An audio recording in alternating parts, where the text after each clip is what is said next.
Olá, sou o Gilvan, canal Beleza Bioma Caatinga. Agradeço a todos que estão inscritos.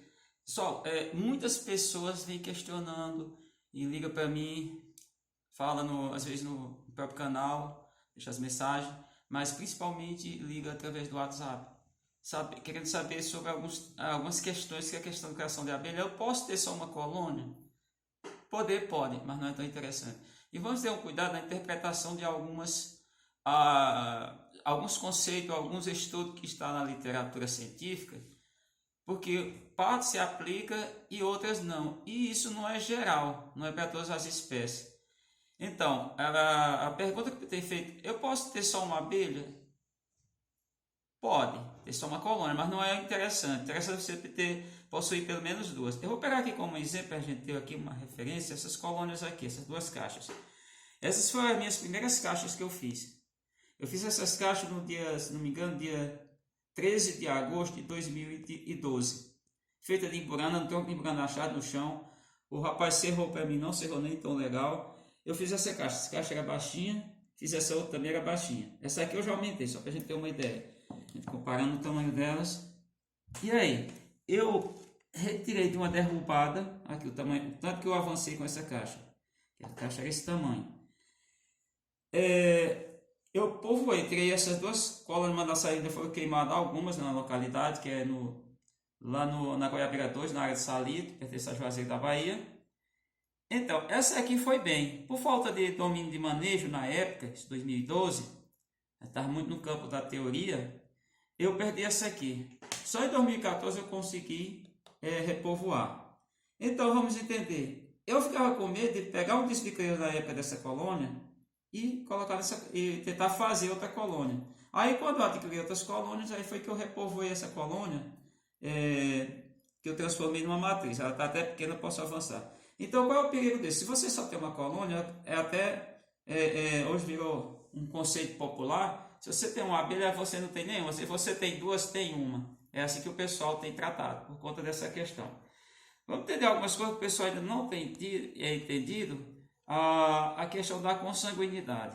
O que é a consanguinidade? Eu vou pegar aqui um exemplo, já que nós estamos falando da sala, eu vou pegar aqui, vamos imaginar que por uma característica qualquer dentro da espécie, vamos imaginar só isso, para ser dominante o indivíduo tem que ter um alelo M, mas vamos dizer que ele tenha esse perfil, esse é dominante, para entender um pouquinho de genética clássica. O alelo não é recessivo, é isso aqui. Esse é o indivíduo que a gente chama de recessivo. O que acontece? Se eu cruzar, isso é básico, dois indivíduos, um é um homozigoto puro, um homozigoto é quando tem igualdade vamos pensar, de alelos. Se eu cruzar esses indivíduos, 100% desses indivíduos vão ser isso aqui. Isso aqui chama-se dominante, isso aqui é recessivo. Nesse caso, é chamado de heterozigoto. Gente, aí a pergunta, entendendo, qual é o problema todo? É eu começar a cruzar indivíduos dentro do mesmo grupo, com esse perfil. Por exemplo, esse indivíduo aqui, vamos pensar que isso aqui eu chamei de geração P parietal. Esse todo aqui é o que na genética mendeliana, genética clássica, é chamado de F1, primeira filiação. Vamos imaginar que eu agora pego esses indivíduos com esse perfil genético e começo a cruzar. E que vamos imaginar isso aqui. Esse alelo aqui, ele configura, vamos imaginar assim, uma doença, para a gente entender isso. Se eu começar a cruzar indivíduo com esse perfil genético, vai chegar um momento que isso aqui vai se encontrar. E esse encontro é em torno de 25%, ou seja, 1/4. Então, aí eu começo a ter problema de consanguinidade. Mas é assim? Não, isso aqui é apenas uma explicação. Então, o que acontece? Primeiro a gente tem que entender que a abelha é um pouco diferente, para a gente entender isso. A abelha, ela tem um processo chamado haploide e diploide. As fêmeas são diploides, os machos são haploides. Entendendo também que a rainha, não é uma obrigação, ela pode viver até 7 anos. Isso é estudo de um pesquisador lá da Amazônia. Ele encontrou essa situação. Então, com isso, as abelhas nem sempre vão imaginar. Primeiro, não vai vir zangão de outros enxames, você está criando uma área urbana ou até mesmo na área rural, às vezes tem uma colônia muito distante. Não é diferente das aves, nós estamos falando de abelha nativa aqui. Então, não vai vir zangões de longe para fecundar as princesas que estão nascendo na tua colônia. E se eles vêm, eles também não vêm com esse perfil genético, eles vêm com outro perfil. Então, só para a gente entender isso e não ficar tão assustado, eu tenho uma colônia de abelha branca, ou moça branca, que é uma fisiomelita, desde 2012. Eu tenho a cupira desde o ano passado. Só tenho essa colônia. Se fosse assim, por exemplo, Munduri, eu não cheguei a esse nível, que é o que é recomendado, 44 colônias para ter um plantel. Eu não tenho isso de Jandaíra, Melipna subnita. Eu não tenho isso de Urossô do Chão, que é a Melipna quinquefasciata. Até você chegar aos 44, o ideal é ter 44 ou mais colônias para manter o plantel? Sim. Isso é estudo. Foi há 41 anos que foi. Esse estudo na verdade, foi publicado pela Yokoyama e o Ney. Isso lá nos Estados Unidos, numa revista. Então, está em inglês, quem quiser tem acesso.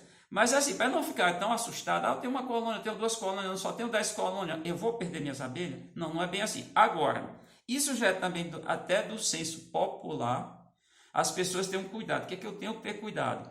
Eu vou sempre estar procurando permutar com outros criadores e dentro da mesma espécie de abelha, eu estar trazendo colônia de fora para aumentar um processo. Mas não é da mesma espécie? Sim. A variabilidade genética, pelo que eu falei, para evitar essa questão de genes, ter a possibilidade de indivíduos com um perfil genético semelhante cruzar, porque se eles cruzarem, a chance de nascer indivíduos com problemas são grandes.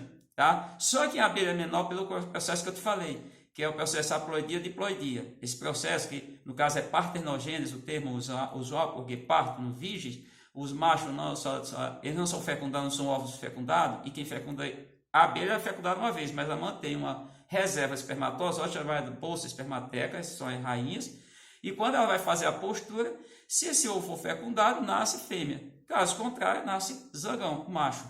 Então tem que ter esse cuidado, para a pessoa às vezes não fica tão assustado, vou perder minhas colônias. Não, gente, não é assim. Agora é bom você ter, no mínimo, 2 colônias, para você garantir que se você perder uma colônia, você tem onde buscar o recurso que está na mesma espécie, numa colônia que você possui no seu domínio, que você está manejando, que você está criando. Então, esse cuidado chama atenção, até do senso comum.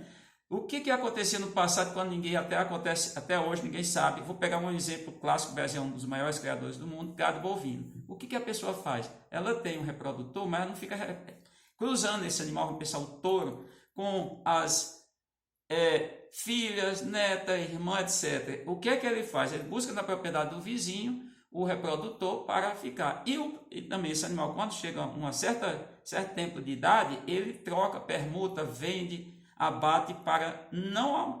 Ele não sabe disso, ele não sabe esses conceitos de genética, mas vai fazer isso que ele sabe, começa a observar o nascimento de indivíduos com defeito. Então é a abelha, que é um pouco diferente, a gente tem que lembrar disso, mas você pode evitar. A pergunta que foi feita, e você tem essa colônia já há quase 7 anos? Tenho. A outra pergunta que foi feita, o pessoal perguntando, você não alimenta? Não, nunca alimentei. É tanto que eu não alimento. E aí vamos olhar essa colônia, essa aqui eu estou alimentando, tem aqui o dispositivo, esta não. A caixa, como é desse tipo aqui, essa caixa passou por vários avanços. O que é que eu fiz? Eu fiz essa base aqui, que eu vou amarrar para não destruir isso aqui, porque isso aqui tá com resina. Aí o que é que eu vou fazer? Eu vou trazer isso aqui, vou amarrar aqui atrás da colônia, eu prender aqui com uma fita elástica, é isso que eu vou fazer. E aqui eu boto o alimentador. Por quê? Porque eu decidi, de ontem para cá, foi uma questão pelo observar o tamanho dessa abelha, que esse ano eu não vou coletar uma gota de mel dessa abelha. Ano passado eu tirei 1,5 litro, fiz 16 colônias. Esse ano, como eu fiz, já 9, porque eu olhei hoje, as abelhas estão todas, as campeiras trabalhando muito bem. Eu decidi que essa abelha vai ficar só como um indivíduo só para reprodução. Seria tipo aquele animal que eu tenho, outro tipo de animal, lá no campo, numa roça que eu estou criando, e esse animal eu não faço outra coisa com ele, a não ser usar como um reprodutor. Aqui é o caso dessa colônia. Por quê? Porque eu não tenho nenhuma colônia que venha com esse perfil. Tem matrizes boas, fortes? Tem. Quem quiser, só é olhar quem já visitou a minha criação no Mandaçaia principalmente, vê que as minhas abelhas não só bem cuidadas, mas são abelhas que eu vou modelando, eu vou selecionando e vou criando só essas abelhas melhores. Então, gente, eu espero que você não tenha mais esse tal pânico. Eu vou perder minhas colônias, porque eu só tenho poucas colônias, não tenho as 44, que é recomendação e tudo. Não, não é bem assim. Você pode perder? Pode, mas primeiro perpassa pelo que eu te falei. Agora, você evitar, por exemplo, eu já fiz dessa aqui, agora eu fiz semana passada uma F2. Da filha dessa aqui, eu fiz outra que é considerada F2. Outra coisa, para essa consanguinidade ser mais drástica, seria chegar a uma F15, tá? Caso contrário, não fica. Então, pessoal, eu espero que tenha atendido vocês. Os muitos que me questionaram, que me questionam estão corretos e que me perguntam e que não sabem, não tem essas informações. Espero que tenha sido o mais simples possível, abrangente, para todos não ter mais esse problema com as abelhas. Quem gostou do vídeo, deixa o seu like. Acione o sino para receber outras notificações. Compartilhe o vídeo e até o próximo vídeo.